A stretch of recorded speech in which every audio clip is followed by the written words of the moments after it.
Good morning class. मैं दीपिका स्वागत करती हूँ आपका अपने यूट्यूब चैनल दीप क्लासेस में। आज से हम इस चैनल पर हिंदी टीजीटी पीजीटी से रिलेटेड क्वेश्चंस की प्रैक्टिस करेंगे, जिससे आपको एग्ज़ाम में अच्छा परफॉर्म करने का मौका मिलेगा। तो हम बिना देरी के अपना आज का वीडियो स्टार्ट करते हैं। हमारा फर्स्ट क्वेश्चन देखें।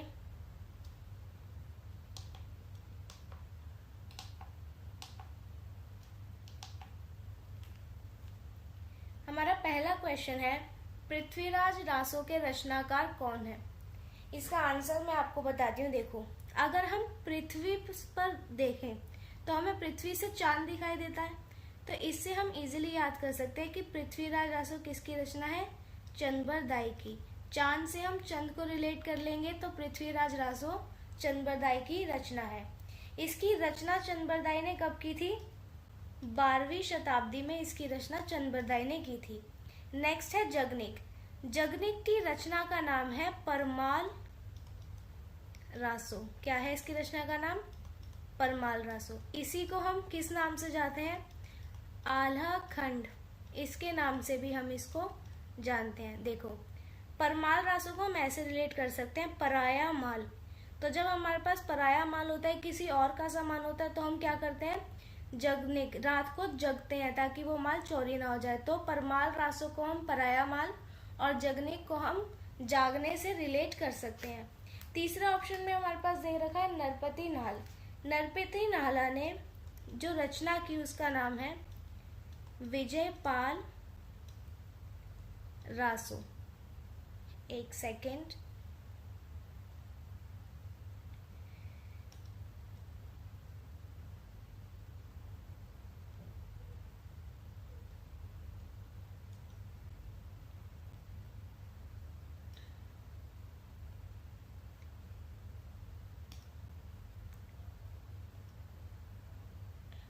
यस, तो नरपति नाहल की रचना का नाम है विजयपाल रासो।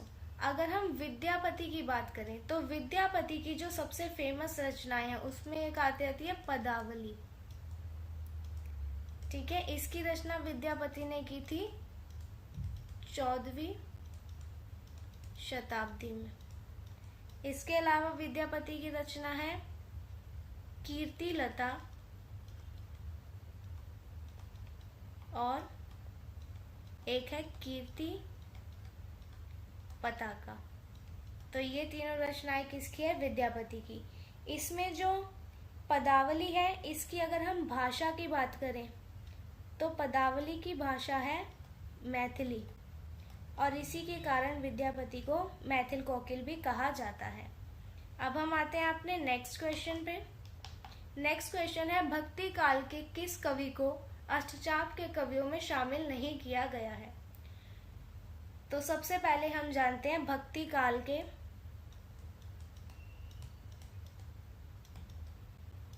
अंदर अष्टचाप के कवि आते हैं। ठीक है, अष्टचाप के कवियों को दो भागों में बांटा गया है। कौन कौन से भाग हैं ये? एक तो पहला है वल्लभाचार्य के शिष्य, वल्लभाचार्य के शिष्य, और दूसरे हैं विठलनाथ के शिष्य।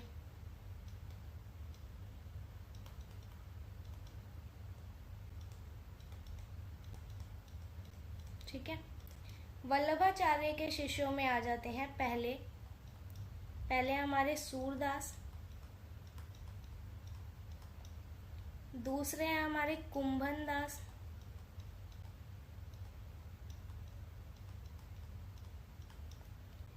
तीसरे हैं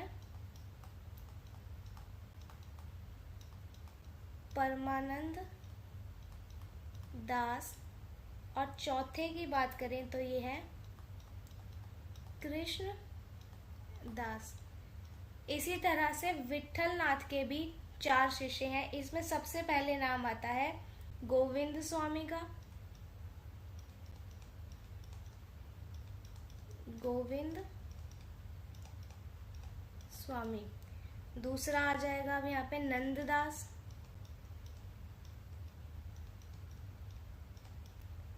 तीसरा देखें हम तो एक है छीत स्वामी, और चौथा अगर हम देखें तो ये आ जाएगा हमारा चतुर्भुज दास। तो ये अष्टचाप के 8 कवि हैं। तो इसमें आपको ये देखिए सूरदास का नाम देखने को मिल रहा है, कुंभन दास का नाम देखने को मिल रहा है, और एक नंददास का नाम देखने को भी मिल रहा है। लेकिन तुलसीदास जो है ये हमारे अष्टचाप के कवियों में नहीं आते हैं। तो इसका आंसर हमारा हो जाएगा तुलसीदास। अब हम तुलसीदास की बात करें तो तुलसीदास की कुछ रचनाएं नोट करें आप। सबसे पहले और सबसे फेमस जो इनकी रचना है वो तो है रामचरितमानस। इसकी रचना 1574 ईस्वी में हुई। और इसकी भाषा की बात करें तो इसकी भाषा है अवधी। ठीक है। और इनकी हम रचनाएं देखें तो उसमें आ जाती है हमारी विनय पत्रिका,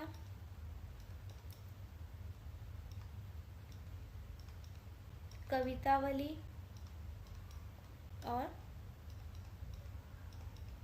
दोहावली। राइट। अगर हम सूरदास की रचनाओं की बात करें तो सूरदास की रचनाओं में आ जाती है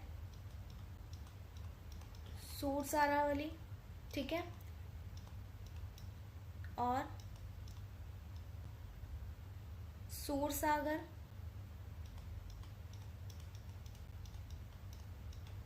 और एक है साहित्य लहरी।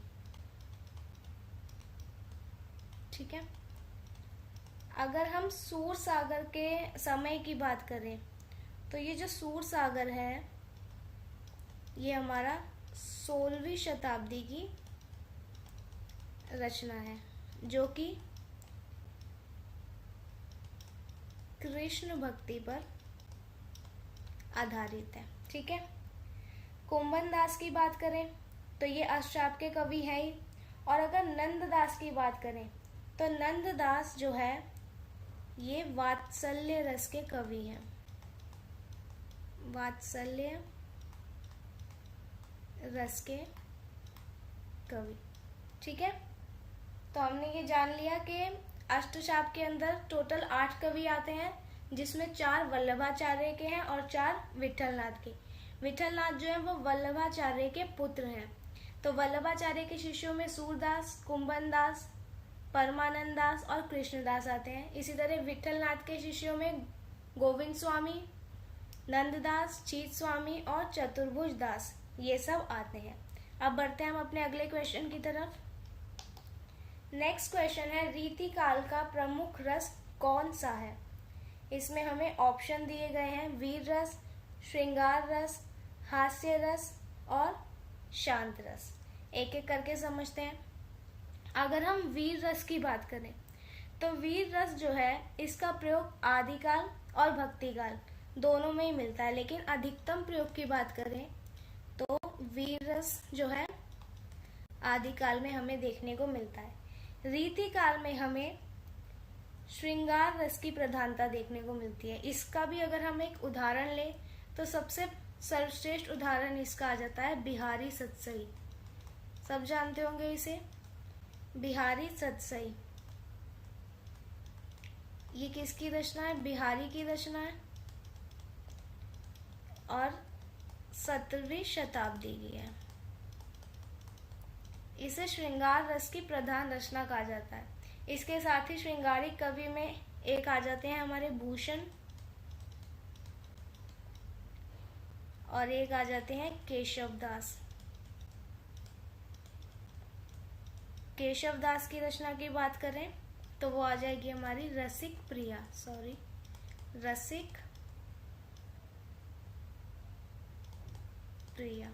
ठीक है। नेक्स्ट क्वेश्चन देखते हैं। कामायनी किसकी रचना है? पहला ऑप्शन है जयशंकर प्रसाद, दूसरा सुमित्रानंदन पंत, तीसरा महादेवी वर्मा और चौथा सूर्यकांत त्रिपाठी निराला। तो ये सबको पता है कि कामायनी जयशंकर प्रसाद की प्रसिद्ध रचना है। कामायनी के रचना काल की बात करें तो कामायनी का रचना काल है 1936 ईस्वी। ठीक है, ये कौन से युग की रचना है? ये छायावाद युग की रचना मानी जाती है। अगर हम जयशंकर प्रसाद के अन्य रचनाओं की बात करें तो जयशंकर प्रसाद के काव्य हैं, एक तो कामायनी हो गया, ठीक है, इसका हमने जाना 1936 ईस्वी समय। दूसरा है आंसू,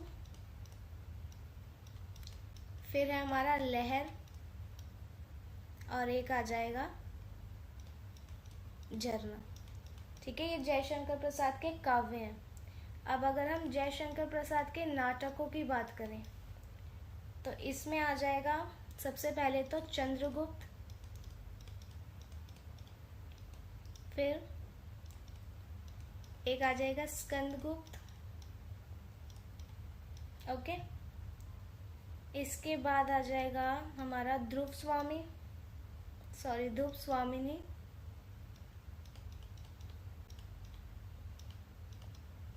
और एक है अजात शत्रु। ठीक है, ये सब है जयशंकर प्रसाद के नाटक। अब हम देखते हैं जयशंकर प्रसाद के उपन्यास। तो जयशंकर प्रसाद के 3 उपन्यास हैं। एक तो है हमारा कंकाल, दूसरा आ जाएगा तितली, और हमारा तीसरा आ जाएगा इरावती। ये सब है हमारे जयशंकर प्रसाद के उपन्यास। अब जयशंकर प्रसाद के अगर हम कहानी संग्रह को देखें तो इसमें हमारा एक आ जाएगा आकाशदीप, और एक आ जाएगा हमारा आंधी। ठीक है, अब इनके हम निबंध संग्रह को देख लें तो ये आ जाएगा काव्यलता,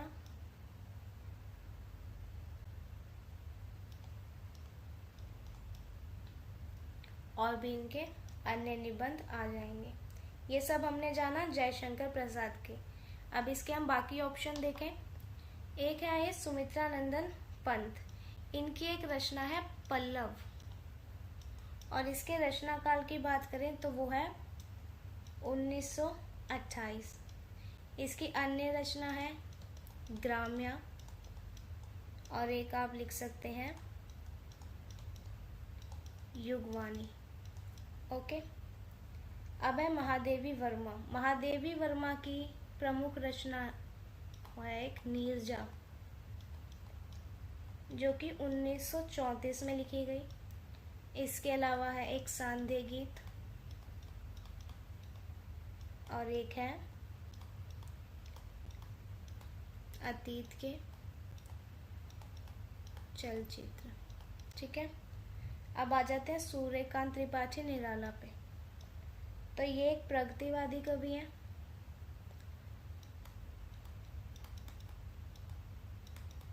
ठीक है, निराला कौन है? प्रगतिवादी कवि। इनकी रचनाओं को देखें तो एक तो है तुलसीदास,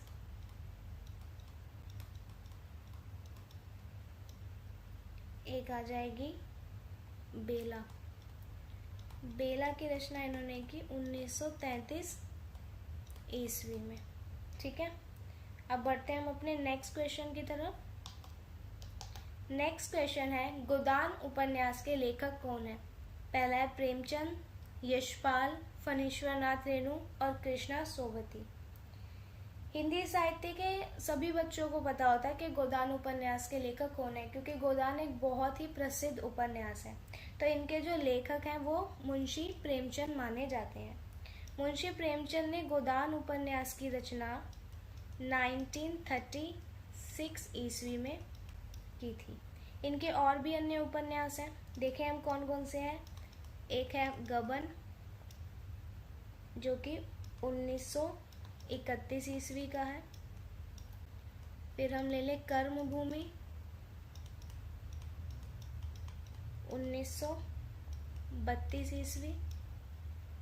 ठीक है, रंगभूमि 1925 ईस्वी। फिर आ जाएगा निर्मला, इसका रचना काल है 1927 ईस्वी। एक आ जाएगा सेवा सदन, 1918 ईस्वी। वरदान, इसका समय है 1920 ईस्वी। फिर आ जाएगा प्रेमाश्रम, 1922 ईस्वी। एक लिख लो आप, कायाकल्प, ये है 1926 ईस्वी। तो ये हमने जाने प्रेमचंद के उपन्यासों के बारे में। अगर हम यशपाल की बात करें तो यशपाल का उपन्यास है, या नीचे लिख देती हूँ मैं, एक है झूठा सच, जो है 1958 का, और एक है देश का भविष्य। ये दोनों यशपाल के हैं। फणीश्वरनाथ रेणु की बात करें तो इसमें है मैला आंचल,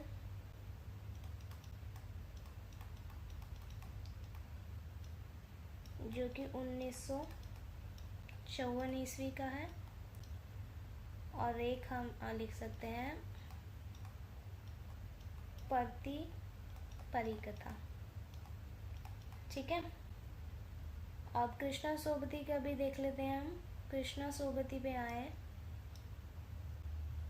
तो इनके दो उपन्यासों के बारे में जान लेते हैं। एक तो है जिंदगी नामा,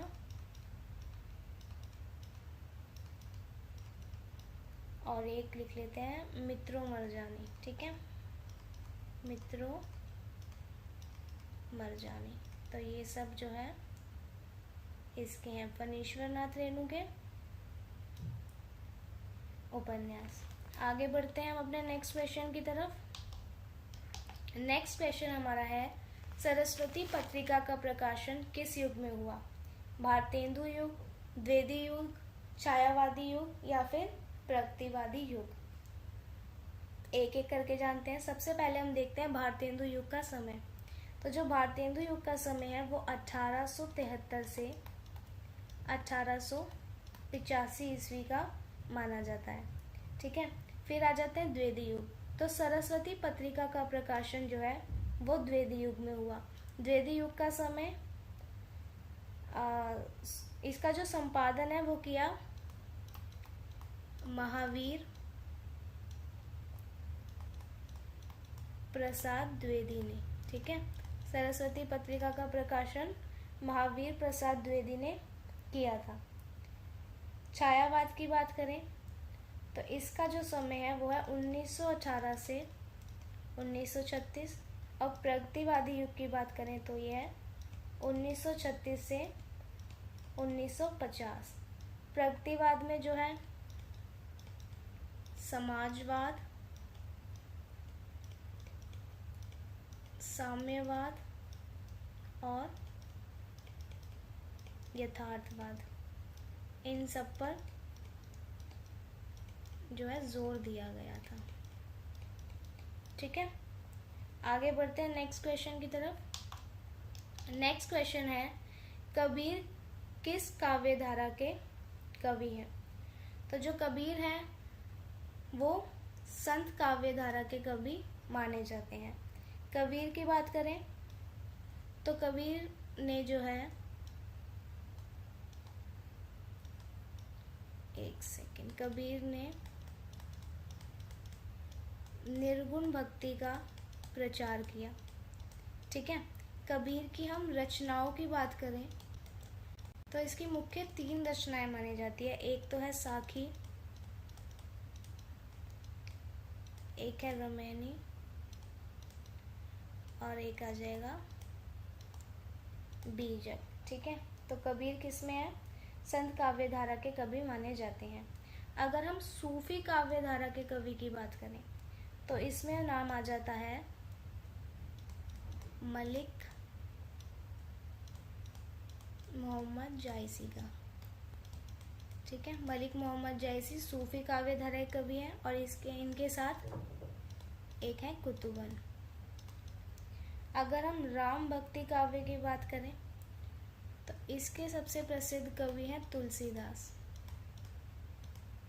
इनकी रचनाएं मैंने आपको थोड़ी देर पहले बताई, उसमें सबसे जो इम्पोर्टेंट थी वो थी रामचरितमानस। ये तुलसीदास की सबसे प्रसिद्ध रचना है। और अगर हम कृष्ण भक्ति काव्य की बात करें तो इसके जो सबसे प्रमुख कवि हैं वो आ जाएंगे हमारे सूरदास, और इनकी रचना सूर सागर। ठीक है, तो हमने ये चारों काव्य धारा के कवि देख लिए। संत काव्य धारा में आ जाएंगे कबीर, सूफी काव्य धारा में आ जाएंगे मलिक मोहम्मद जायसी और कुतुबन, राम भक्ति काव्य धारा में आ जाएंगे हमारे तुलसीदास, और कृष्ण भक्ति काव्य धारा में आ जाएंगे सूरदास। नेक्स्ट देखते हैं, पल्लव किसकी काव्य कृति है? महादेवी वर्मा, सुमित्रा नंदन पंत, जयशंकर प्रसाद या सूर्यकांत त्रिपाठी निराला। एक एक करके ऑप्शन देखते हैं। सबसे पहले तो इसका आंसर हो जाएगा सुमित्रा नंदन पंत। ठीक है, पल्लव जो है वो सुमित्रा नंदन पंत की काव्य कृति है। महादेवी वर्मा के बारे में हम जानते हैं। महादेवी वर्मा छायावाद की कवित्री है। इनकी रचनाओं की बात करें तो आ जाएगी नीरजा, सांधे गीत, और एक है अतीत के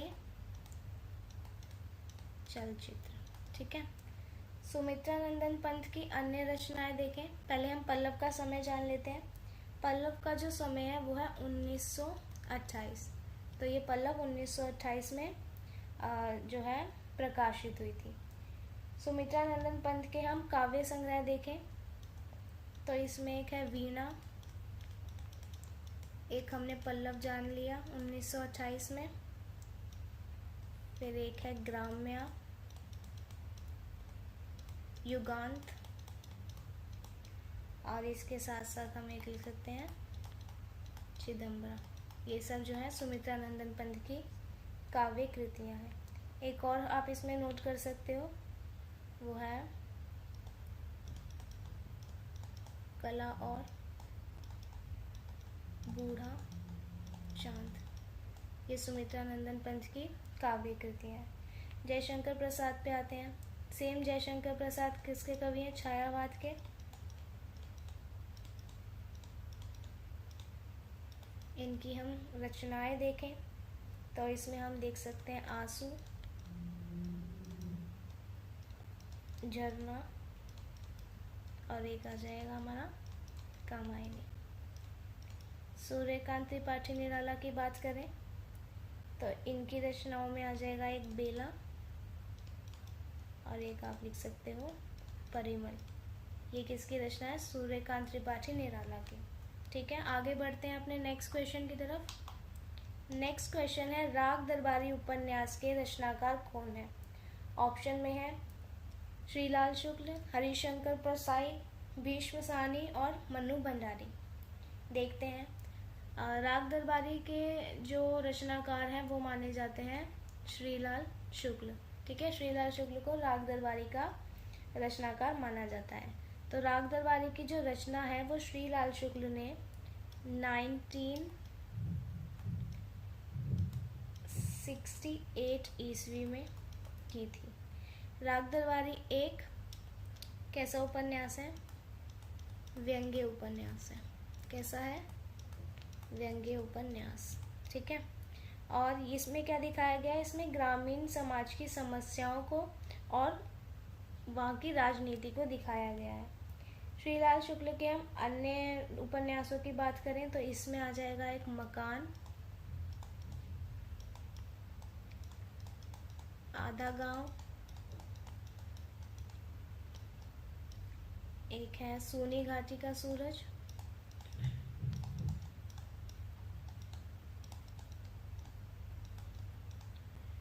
इसके साथ ही हम एक देख सकते हैं अज्ञातवास। ये सब जो है श्रीलाल शुक्ल के उपन्यास हैं। इसके साथ लिख सकते हैं हम सीमाएं टूटती हैं।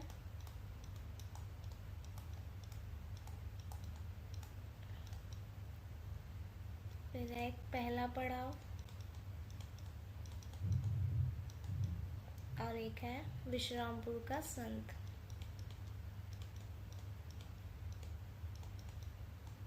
ये सब श्रीलाल शुक्ल द्वारा रचित है। अब अगर हरिशंकर प्रसाई की बात करें तो ये हिंदी व्यंग्य के प्रसिद्ध लेखक है। किसके लेखक हैं? व्यंग्य के। व्यंग्यात्मक रचनाएं जो है ये लिखते थे। भीष्म साहनी की बात करें तो इनकी रचना का नाम है, इनकी रचना में आ जाएगा एक तो तमस, जिसका समय है 1973 ईस्वी, और एक हम इसमें लिख सकते हैं कुंतो, राइट। मनु भंडारी की बात करें तो इनका उपन्यास है एक आपका बंटी, और एक आ जाएगा इनका महाभोज। तो ये हमने इसमें चारों ऑप्शन के बारे में थोड़ा थोड़ा जाना। अब हम आगे बढ़ते हैं अपने नेक्स्ट क्वेश्चन की तरफ।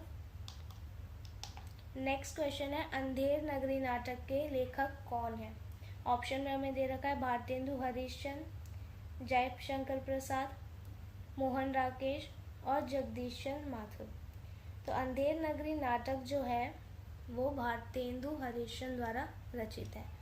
अंधेर नगरी नाटक के रचना काल की बात करें तो ये है 1881 ईस्वी। ये किसका नाटक है? भारतेंदु हरिश्चंद्र का प्रसिद्ध नाटक है। इनके अन्य नाटकों की अगर हम बात करें भारतेंदु हरिश्चंद्र के, तो इसमें एक आ जाएगा हमारा भारत दुर्दशा,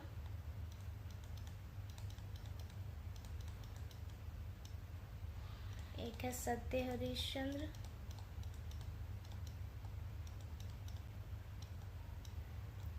नील देवी,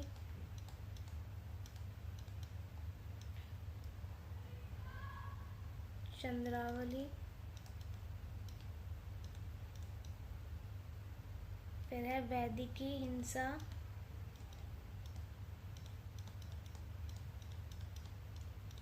हिंसा न भवती,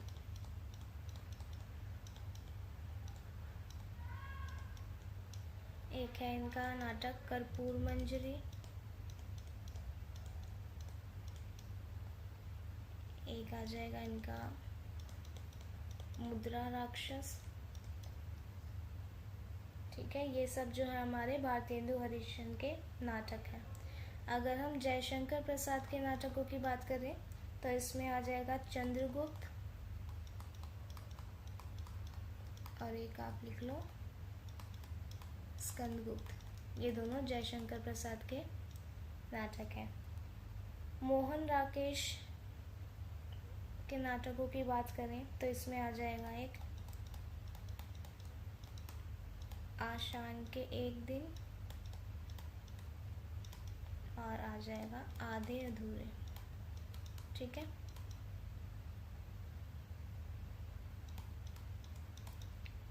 अब हम जगदीश चंद्र माथुर जी की बात करें तो इनकी रचनाओं में आ जाएगा एक कोणार्क, और एक आ जाएगा शारदिया। ये दोनों जगदीश चंद्र माथुर की रचनाएं हैं। तो हमने भारतेंदु हरिश्चंद्र की रचनाओं में देखा भारत दुर्दशा, सत्य हरिश्चंद्र, नील देवी, चंद्रावली, वैदिकी हिंसा, हिंसा न भक्ति, कर्पूर मंजरी और मुद्रा राक्षस। इसी तरह हमने जयशंकर प्रसाद में देखा चंद्रगुप्त और स्कंदगुप्त। मोहन राकेश की बात करें तो इसमें आ जाएगा आशान के एक दिन और आधे अधूरे, और जगदीश चंद्र माथुर की बात करें तो इसमें आ जाएगा कोणार्क और शारदिया। आगे बढ़ते हैं हम अपने नेक्स्ट क्वेश्चन की तरफ। हमारा नेक्स्ट क्वेश्चन है छायावाद की प्रमुख विशेषता क्या है? यथार्थवाद, प्रकृति का मानवीकरण, समाज सुधार या फिर अलंकारिकता।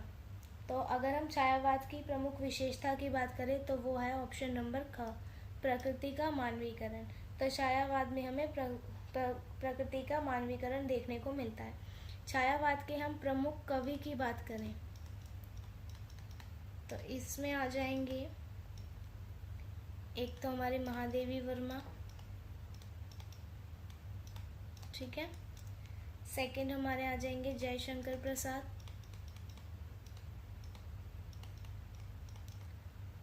थर्ड हमारे आ जाएंगे सुमित्रानंदन पंत, ये हमारे छायावाद के प्रसिद्ध कवि हैं।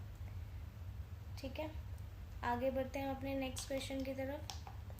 प्रगतिवाद का मुख्य स्वर क्या है?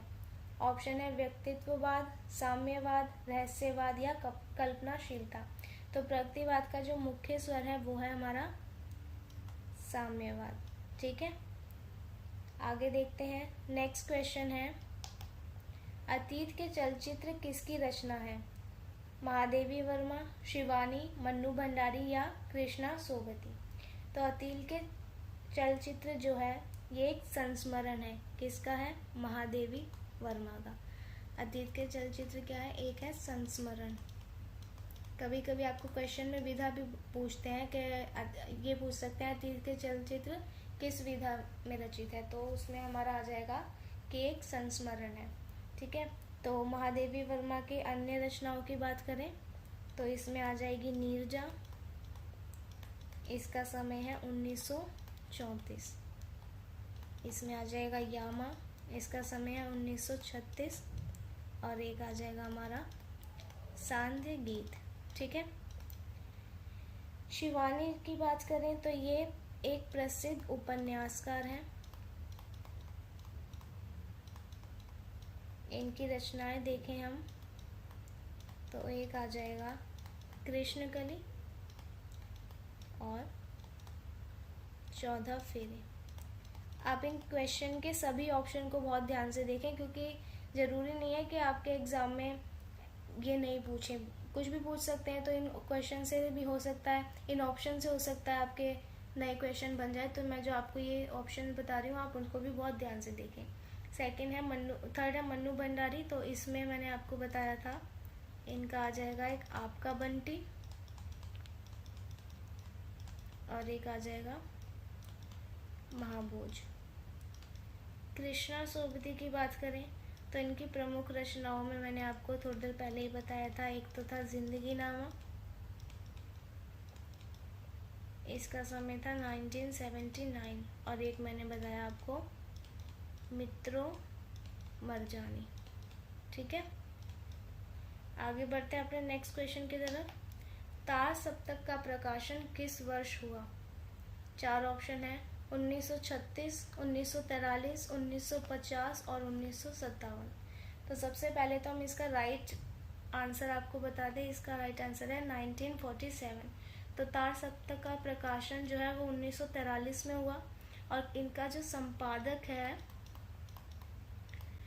वो आज्ञे जी है। ठीक है, अगर हम तार सप्तक के कवियों की बात करें तो तार सप्तक में हमारे 7 कवि आते हैं और इसका प्रकाशन मैंने बताया अभी 1943 में हुआ था। इसके 7 कवियों में सबसे पहले आ जाएंगे हमारे आज्ञे, सेकंड आ जाएंगे हमारे रामविलास शर्मा। ठीक है, थर्ड आ जाएंगे हमारे गजानन माधव मुक्तिबोध।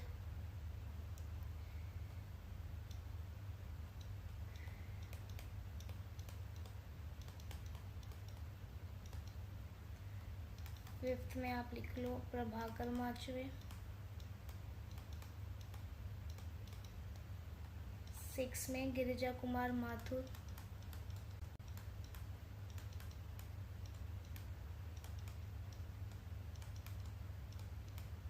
और इसके 7वें कवि आ जाएंगे भारत भूषण अग्रवाल।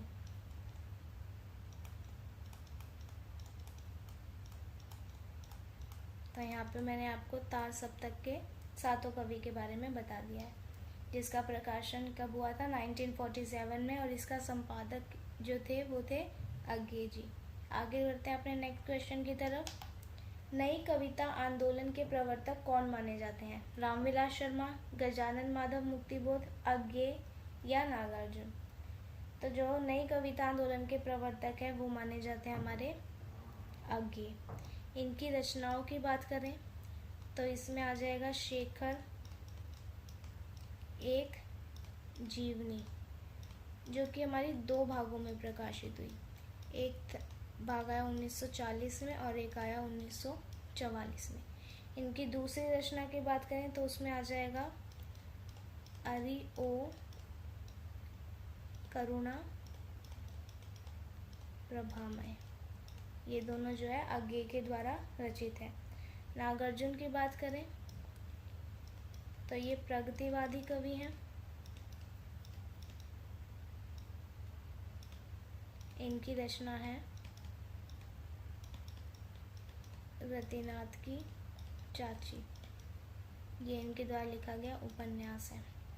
ठीक है, अब आ जाए अगर हम गजानन माधव मुक्तिबोध की, तो इनकी रचना के बारे में आप जाने। इनकी रचना है चांद का मुंह टेढ़ा। ये इनकी रचना है। आगे बढ़ते हैं। भक्ति शब्द की व्युत्पत्ति किस धातु से हुई है? भज, भू, भक या भव? तो भक्ति शब्द की जो उत्पत्ति हुई है वो हुई है भज धातु से। ठीक है, ये एक संस्कृत शब्द है। इसका अर्थ क्या होता है? सेवा या आदर। तो इसी से जो है भक्ति शब्द की उत्पत्ति हुई है। आगे देखते हैं, रामचरितमानस किस भाषा में लिखा गया है? इसके बारे में मैंने आपको आज ही बताया कि रामचरितमानस सबसे पहले तो किसकी रचना है? तुलसीदास की रचना है। ठीक है, इसके हम समय की बात करें तो ये है 1574 ईस्वी। रामचरितमानस की भाषा की बात करें तो यह है अवधी। रामचरितमानस की रचना अवधी भाषा में हुई है। तुलसीदास की अन्य रचनाएं हम देखें। ठीक है, तो इसमें है विनय पत्रिका। आप मेरे साथ साथ नोट करते जाएं इनको। दोहावली, कवितावली,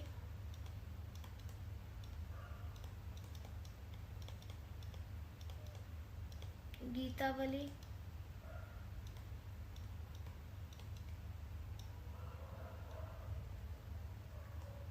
हनुमान बाहुक, रामलला नछू और एक आ जाएगी बरबे रामायण। ठीक है, ये सब रचनाएं किसकी है? तुलसीदास की।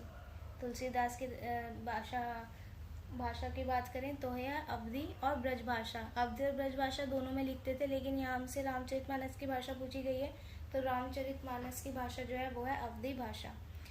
इनकी और दो और रचनाएं आप लिख लो। एक आ जाएगा पार्वती मंगल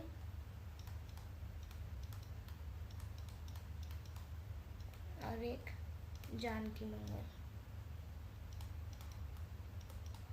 ठीक है, आगे बढ़ते हैं हम अपने नेक्स्ट क्वेश्चन की तरफ। बिहारी सतसई किस काल की रचना है?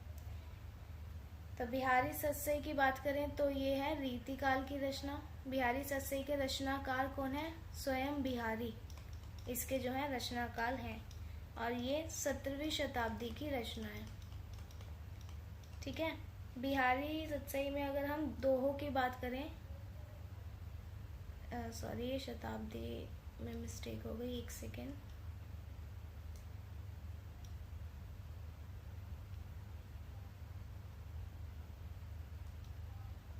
ठीक है, शताब्दी 7वीं शताब्दी की रचना है। इसके दोहों की बात करें तो इसमें हमें 719 दोहे देखने को मिलते हैं। बिहारी सतसई में 719 और ये एक श्रृंगारिक रचना है।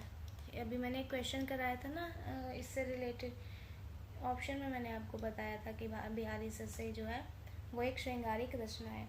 अगर हम आदिकाल की कोई रचना की बात करें तो इसमें बहुत बताई मैंने आपको। एक तो यही है पृथ्वीराज रासो, और भी बहुत है, विजयपाल रासो। ठीक है, कीर्ति लता, कीर्ति पताका। भक्ति काल की अगर हम किसी एक रचना की बात करें तो आप इसमें रामचरितमानस लिख लो। ठीक है, तो ये हो गई इनकी रचनाएं।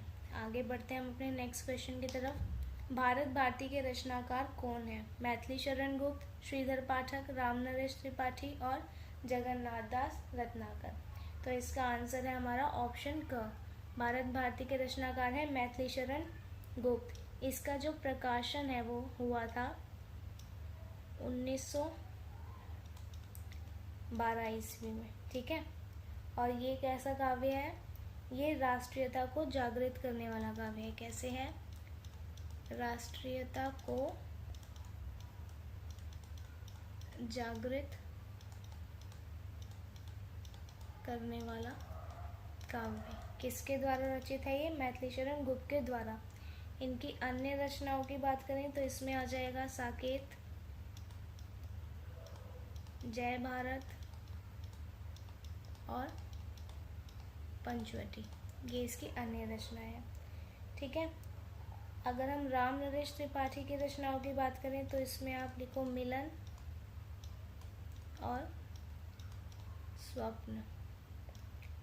अगर हम जगन्नाथ दास रचनाकर की बात करें तो इनकी जो अधिकतर रचनाएं होती हैं वो भक्ति भाव और धार्मिक विचार इन पर आधारित होती है। ठीक है, इनकी अधिकतर रचनाएं। किसकी? जगन्नाथ दास रत्नाकर की। ठीक है, ये इनका है। आगे बढ़ते हैं हम अपने नेक्स्ट क्वेश्चन की तरफ। शेखर एक जीवनी कितने भागों में प्रकाशित है? मैंने आपको थोड़ी देर पहले ये क्वेश्चन में बताया था कि शेखर एक जीवनी जो है ये 2 भागों में प्रकाशित है। ये किसके द्वारा रचित है? ये है अज्ञेय के द्वारा, और ये एक उपन्यास है। और किस टाइप का उपन्यास है? ये है आत्म कथात्मक उपन्यास।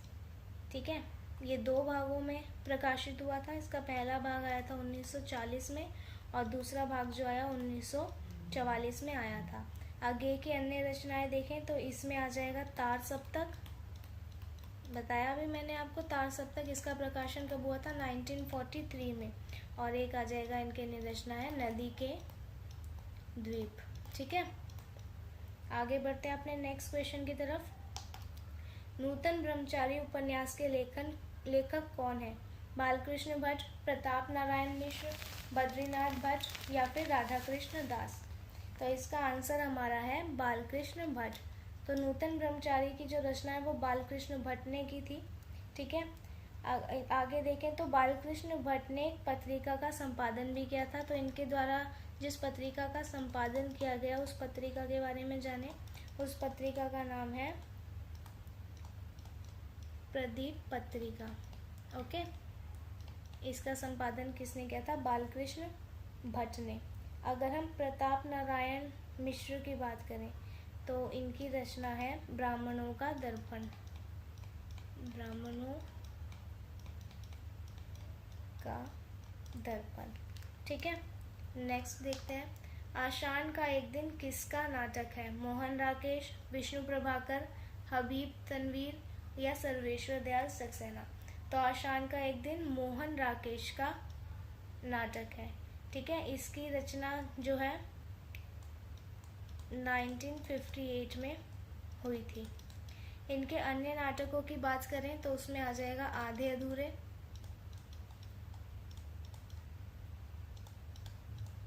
और आ जाएगा लहरों के राजहंस। ठीक है, विष्णु प्रभाकर इनके द्वारा रचित है अर्धनारीश्वर। ये विष्णु प्रभाकर द्वारा रचित है। ठीक है, अब हबीब तनवीर द्वारा रचित आ जाएगा चरणदास चोर। लिख लें आप इसे, चरणदास चोर। ये किसके द्वारा है? हबीब तनवीर के द्वारा रचित। और सर्वेश्वर दयाल सक्सेना की रचना की बात करें तो इसमें है एक खून का रिश्ता। ये सर्वेश्वर दयाल सक्सेना द्वारा रचित है। ठीक है, आगे बढ़ते हैं। हिंदी प्रदीप पत्रिका के संपादक कौन थे? बालकृष्ण भट्ट, भारतेंदु हरिश्चंद्र, प्रताप नारायण मिश्र या प्रेमचंद। तो हिंदी प्रदीप पत्रिका के संपादक थे बालकृष्ण भट्ट। ठीक है, इसका संपादन इन्होंने किया था 7 सितंबर 1877 में। ये कैसी पत्रिका है? ये एक मासिक पत्रिका है, ठीक है। और इसके साथ ही इस पत्रिका ने अपना जो योगदान दिया था वो 33 वर्षों तक दिया, ठीक है। भारतेंदु हरिश्चंद्र की बात करें तो इनके द्वारा जो पत्रिकाओं का संपादन किया गया उसमें थी एक हरिश्चंद्र मैगजीन,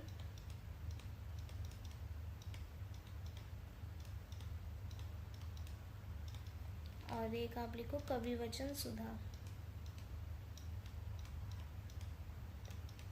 प्रताप नारायण मिश्र ने ब्राह्मण पत्रिका का संपादन किया था। और प्रेमचंद की बात करें तो प्रेमचंद ने एक तो जागरण और एक हंस, इन 2 पत्रिकाओं का संपादन किया था। आगे बढ़ते हैं। चिंतामणि किसका निबंध संग्रह है? पहला है रामचंद्र शुक्ल, हजारी प्रसाद द्विवेदी, विद्यानिवास मिश्र या कुबेरनाथ रॉय। तो इसका आंसर हम देखें तो चिंतामणि जो है वो रामचंद्र शुक्ल का निबंध है। ये इनका एक निबंध संग्रह है, ठीक है। इस निबंध संग्रह को जो है 4 भागों में प्रकाशित किया गया था। कितने भागों में?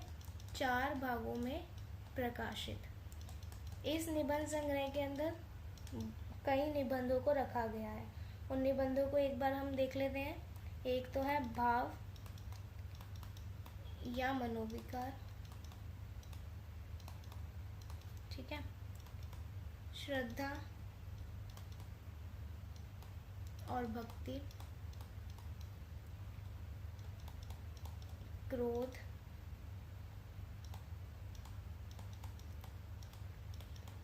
कविता क्या है,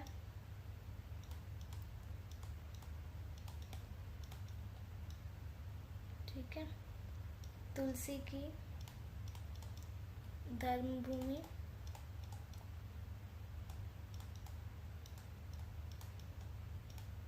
मानस की धर्मभूमि,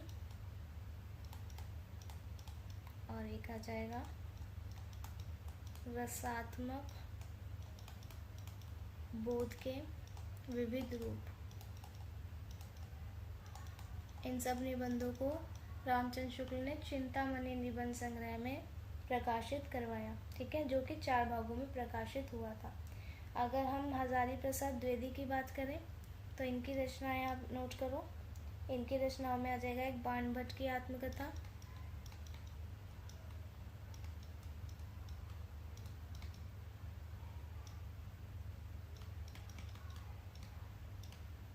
और एक कुटज, ठीक है।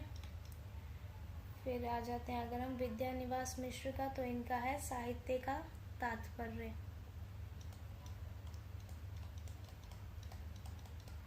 साहित्य का तात्पर्य। और अगर हम कुबेरनाथ रॉय की बात करें तो इनकी जो रचनाएं हैं वो आधुनिक विचारधारा पर आधारित होती है, ठीक है। नेक्स्ट क्वेश्चन देखें। कुरुक्षेत्र किसकी रचना है? रामधारी सिंह दिनकर, माखनलाल चतुर्वेदी, सुभद्रा कुमारी चौहान या बालकृष्ण शर्मा नवीन। तो कुरुक्षेत्र जो है ये रामधारी सिंह दिनकर की रचना है। इसके समय की बात करें तो वो है 1946 ईस्वी, ठीक है। इनकी अन्य रचनाओं को देखें। एक है इनकी अन्य रचना उर्वशी और एक है रश्मिरथी। एक सेकेंड,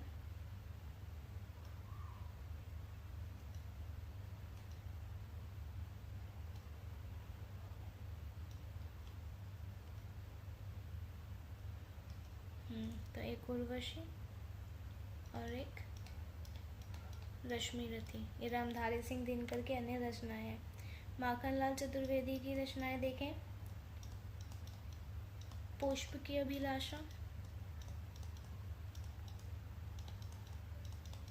और समर्पण, ठीक। सुभद्रा कुमारी चौहान की रचनाएं देखें तो एक आ जाएगा इसमें झांसी की रानी,